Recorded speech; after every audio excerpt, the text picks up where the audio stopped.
Davos সফরের শেষ দিন শুক্রবার প্রধান উপদেষ্টা প্রফেসর মোহাম্মদ ইউনূস বিশ্ব বাণিজ্য সংস্থা সহ বেশ কয়েকটি প্রাইভেট কোম্পানির প্রধানদের সঙ্গে বৈঠক করেন। বৈঠকের বিষয়বস্তু এবং দাভোস সফর নিয়ে বিটিভি নিউজের সঙ্গে কথা বলেন প্রধান উপদেষ্টার প্রেস সচিব শফিকুল আলম। তিনি জানান, প্রধান উপদেষ্টার দাভোস সফর অত্যন্ত সফল হয়েছে।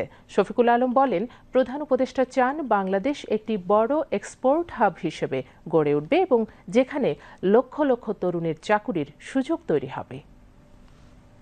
আজকের উল্লেখযোগ্য ঘটনা ছিল হচ্ছে WTOর যিনি ডাইরেক্টর জেনারেল, তার সাথে আজকে একটা খুব ফ্রুটফুল একটা মিটিং হয়েছে। আপনি জানেন WTO হচ্ছে যে পৃথিবীতে যে ট্রেডগুলো হয়, ট্রেডের যে ফ্যাসিলিটেশন ওরা করে এবং ট্রেড এগ্রিমেন্টগুলো অনেক ক্ষেত্রে ফ্যাসিলিটেট করে। তো WTOর চিফ দুইটা মেসেজ দিলেন, খুবই ইম্পর্টেন্ট মেসেজ।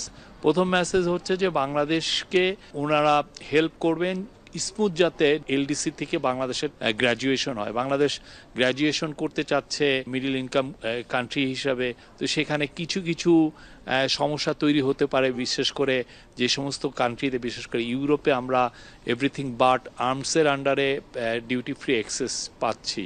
তো এই ডিউটি ফ্রি অ্যাক্সেসটা একটা সময় 2029-এ যে শেষ হয়ে যেতে পারে।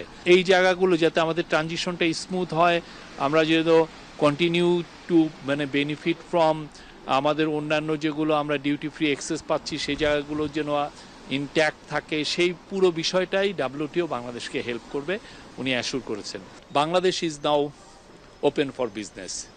বাংলাদেশে 15 বছরে যে লুটপাট চোরতন্ত্র শেষ হয়েছে, বাংলাদেশ এখন বিজনেসের জন্য সম্পূর্ণভাবে প্রস্তুত এবং যে কোনো ডিল, যে কোনো ইন্টারন্যাশনাল বড় কোম্পানি বাংলাদেশে এসে ডিল করতে পারে। আমরা আশা করছি যে আগামী বছর, বিশেষ করে 2025-2026-এ massive amount of foreign direct investment আসবে এবং গ্লোবাল প্রফেসর ইউনূসের কথা, উনি চান বাংলাদেশ একটা বড় রকমের একটা এক্সপোর্ট হাব হবে, যেখানে বাংলাদেশের সমস্ত ছেলে মেয়ে বাংলাদেশের মিলিয়নস অফ জব এটা তৈরি করবে।